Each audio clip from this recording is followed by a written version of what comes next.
Blasphemous 1 and 2 are great games and one of my personal favorites in the Metroidvania genre.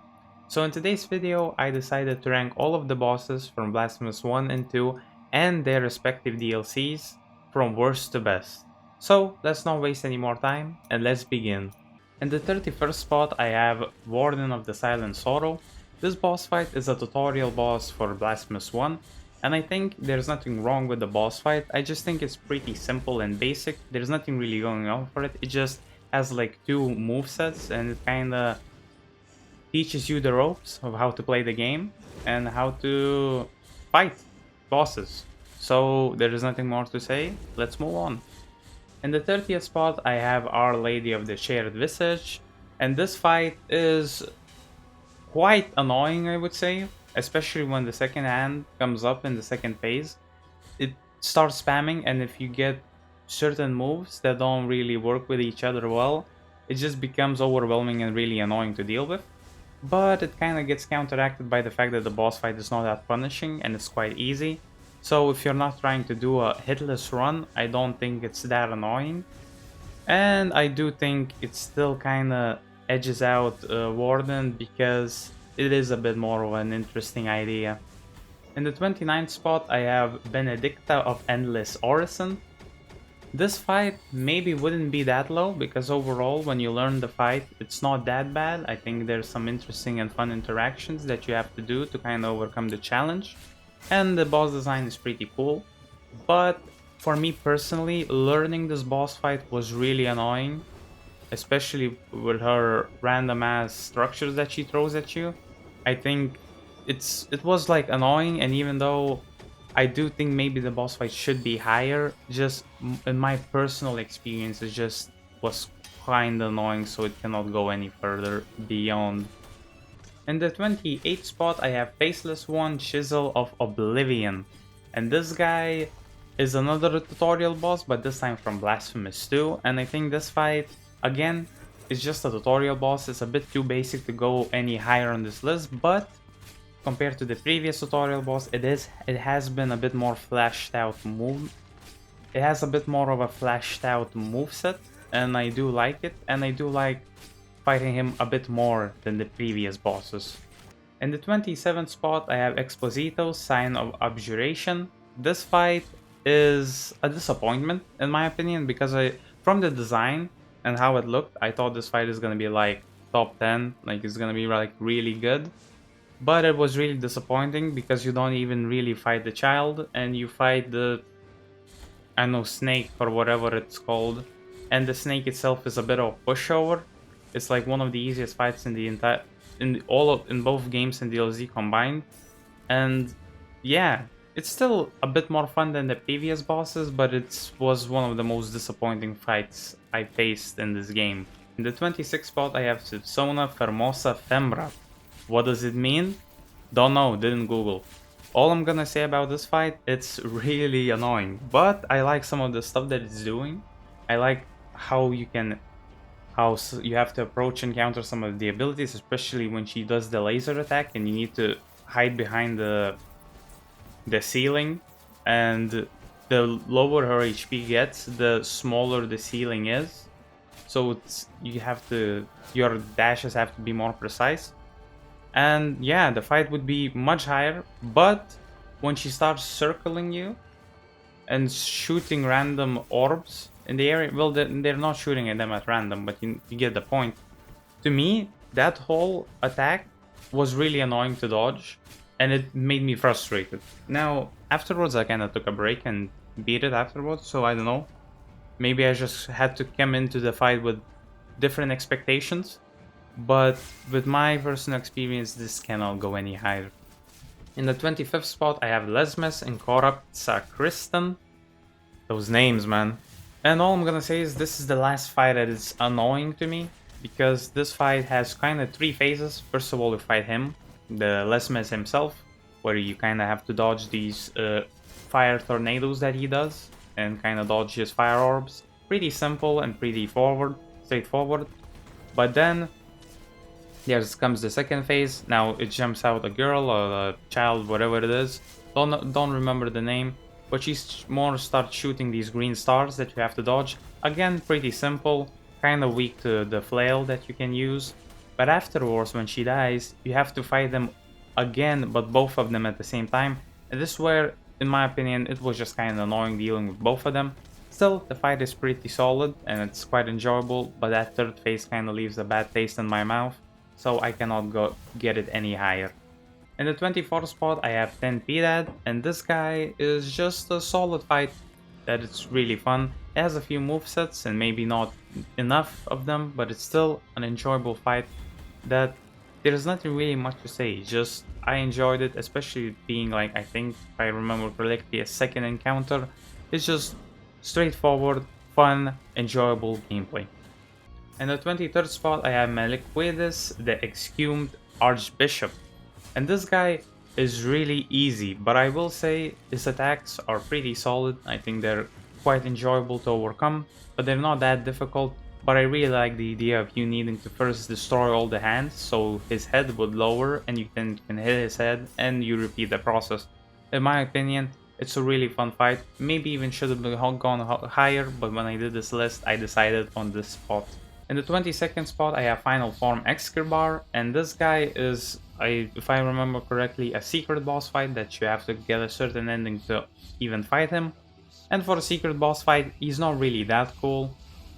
One of the, I think Kristana helps you in this fight to kind of beat him and protects you from his lasers. And the biggest difference or a unique idea that this boss fight has is the fact that the stage keeps moving in a certain direction and you guys have to kind of keep up with him while you're fighting with him.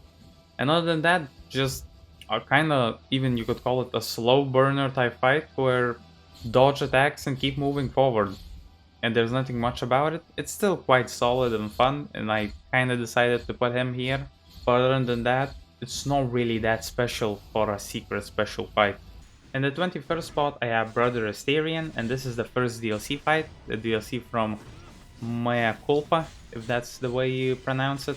And this guy is a bit disappointing because you have this whole lead up to this fight, you know, the story, you obtaining the weapon, the new fourth weapon, all the kind of sand trials. It's interesting story, and then the fight itself, he has like 3 moves and you just can't punish him, and the fight, honestly, if not for the fact that how he looks, and it's kind of satisfying fighting him by always countering his attacks, other than the fact that it's a bit disappointing that this whole lead up kind of leads to a boss fight that's kind of mediocre. The fight itself is just a solid, fun fight. In the 20th spot, I have Tres Enguistas, and this fight is a fun one. You first have 3 girls that you have to attack, and you're attacking the trio and they keep fighting, attacking you with random spells and magic attacks, and you have to, and the floor is on fire, so you have to keep jumping forward to kind of not get dragged into the fire. You then have side areas that you can hang on to dodge certain attacks, and it's overall just flows very well and it's really enjoyable. Then they come into the second phase, where the second phase, honestly, it's just fun. Maybe if you haven't upgraded your damage or stuff, maybe it could be a bit of a slow burner because of how much he teleports when he becomes out into a one being. But overall, the second phase doesn't really disappoint that much, and the fight overall is just a blast fight. In the 19th spot, I have Last Son of the Miracle, and this guy has pretty, you could say, annoying but fair mechanic of you needing to first hit the sword until his head opens up, and then you can hit it. But the most annoying thing when you're fighting is the whole structure you're fighting on. It's kind of like ice that kind of breaks apart and reappears. So if you, for example, damage the sword and then his head opens up, but then the floor that you're supposed to be standing to damage him disappears at the moment, you cannot really punish him that much, which is annoying. But other than that, the design is really, really unique and cool. I really like it. And the fight itself is insanely fun. And I think overall it flows very well. And there's just maybe a few setbacks that cannot make it any higher on this list. But other than that, it's still a solid, fun fight. In the 18th spot, I have Amenecida of the Golden Blades. This is the first of the Amenecidas, one of the out of the 5. that you can face if you of course do the second one, which is maybe kind of annoying for some.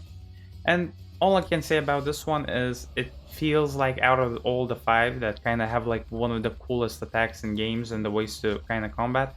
To me, simply, maybe it's just recency bias because it's the earliest one I fought. But to me, it felt like it has the simplest moveset. And I will say with the Amenicidas, it really depends from personal taste, how high each of them are gonna be on this list, or which one is better, which was worse. But for me personally, the red one was definitely the worst. In the 17th spot, I have Devotion Incarnate, and this guy is the Blasphemous 2 final boss. And I don't know why, but just like with the last Son of the Miracle, these huge fights in Blasphemous, I just don't vibe with them as much. Those kind of final bosses, like the man standing. And overall, this fight is fun. I think it's just the three other fights are more fun, but I still think the fight itself is really cool. I think how it looks, the design of it, of the area, I just think it's awesome. And I will say maybe it's a bit annoying with the flowers because you're kind of forced into destroying them really fast, otherwise they're gonna keep spawning, which is really annoying. But other than that, just a fun fight that kind of lacks something that other bosses don't lack, which is just a bit more maybe variety in the moveset and a bit more of an interesting way of dealing with the moves. In the 16th spot, I have Amenicida of the Citadel Steel. I will say has more of an interesting and fun moveset than the previous ones, but the biggest thing is I think at the same time it has the most annoying moveset with a lot of green projectiles that you have to deal with. Now, a saving grace for this fight is you can just hit them with your sword and bounce them back, which makes the fight a lot more fun. And overall, it's just a pacey fight with full attacks where you sometimes need to dodge, sometimes you need to hit the projectiles or even parry them. In the 15th spot, I have Great Preceptor Radames. And this guy honestly is quite early on in Blasphemous 2, but it's just really fun. I think the fact that there's walls on the sides that you have to use for certain attacks to jump over him is really fun. And I think overall his moveset is really unique and cool, and I think there was a lot of thought put into it on how to make him enjoyable and interactive, if you know what I mean. I will say though, the final phase where he stands up is a bit of a slog because not his moveset changes not for the better, that's all I'm gonna say. I do prefer his first phase form, but other than that, exhilarating fight.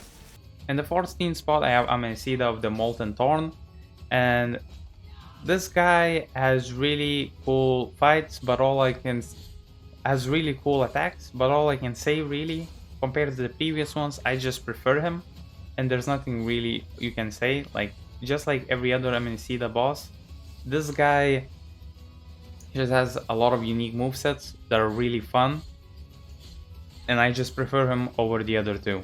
In the 13th spot, I have Esdras of the Annoyed Legion, and this guy is really fun. First of all the parry attacks and the lightning attacks are really fun to deal with him. A really pacey and fun and fight, and if you know what you're doing, you can punish him a lot. And I will say, it does become kind of insane, but when his sister comes in, it's insanely fun, especially if you know what you're doing and you're able to keep up parrying his sister and dealing with him. It's really fun, and this duo is incredible. That's all I'm gonna say. I think this maybe should be even higher, but again, recency bias hits different. In the 12th spot, I have Amenicida of the Bejeweled Arrow, and all I'm gonna say, compared to the three previous Amenicidas, this guy with his arrow attacks is the most fun to deal with out of the four basic ones, because his arrow attacks are really fun and his lightning attacks are really fun. I really like the attacks where it kind of shows you where he's attacking and you kind of have to position well. And I just really like the pacing of the whole fight and his moveset just works for me a bit better than the previous ones. In the 11th spot, I have Odon of the Confraternity of Salt. Butchered the name, but it's fine. And this guy is really fun. For me personally, this fight was really long. I don't know, maybe I didn't upgrade my damage or whatever, but it was really long fight. And his, but I love how you fight him. The only annoyance, which keeping this boss from going any further on this list, is because I kind of don't like the minions that he spawns. Like any boss fight that spawns minions is kind of a turn off for me, because you kind of have to deal with a nuisance and not the actual boss fight.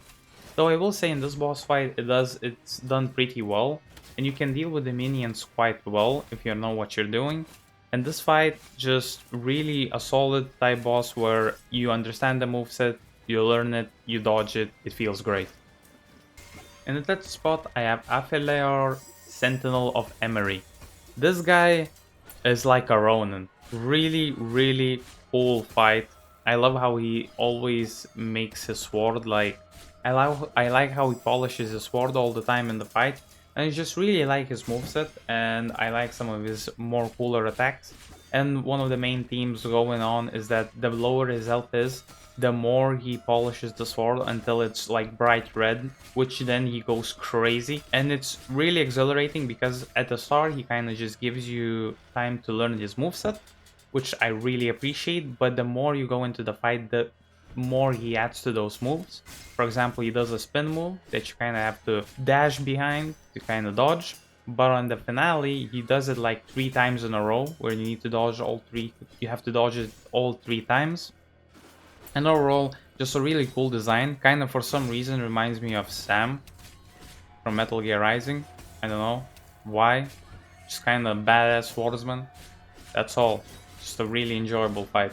In the 9th spot, I have Synodo, Hymn of the Thousand Voices. This fight has really a lot of potential for me because it's a bullet hell fight, because it changes faces on what you're facing, and it's really fun the way you kind of have a different playstyle for each head. My favorite is probably the one that it shoots a bullet hell. Now, at the time of first playing this game, I hated that phase the most because it was the hardest for me to get a hang of. Now looking back on it, it's probably my favorite phase, but it's not only that. Even though it has 3 heads that you kind of have different ways to kind of have to kind of deal with the enemy. At the finale, he becomes a different phase. The ground becomes lava basically, and there's different rings that you have to jump on, and he's just keep shooting a wall at you that you kind of have to mid-air dash at it to dodge it, and then you have to keep hitting it while not hitting the ground. Now it's kind of annoying to explain, so hopefully I have some kind of visual to show it what I mean, but overall the fight is really fun. One of my favorite fights in the entire series because it just feels very unique and quite well implemented. In the 8th spot I have Orospina, Lady Embroiderer, and I cannot say much on why it's high, but all I can say is it's like parry heaven. If you want to parry and you enjoy doing that, this fight is made for you. I really enjoyed it with all the parries you can do, and she's kind of fast, so you have to kind of have your reaction time be tested, you know? And all I can say, kind of as a bonus, at sometimes she's gonna spawn multiple copies of herself and just shoot these attacks that are kind of fun. If you position yourself well, you can dodge all of them with ease. And it's overall just a pacey, fun fight, and as a parry lover, this is great. In the 7th spot, I have Quirce, Returned by the Flame, and this fight is exhilarating. It's kind of sad how it kind of fallen this far, because at one point it was like top 3 for me, but it kind of fallen far from the list.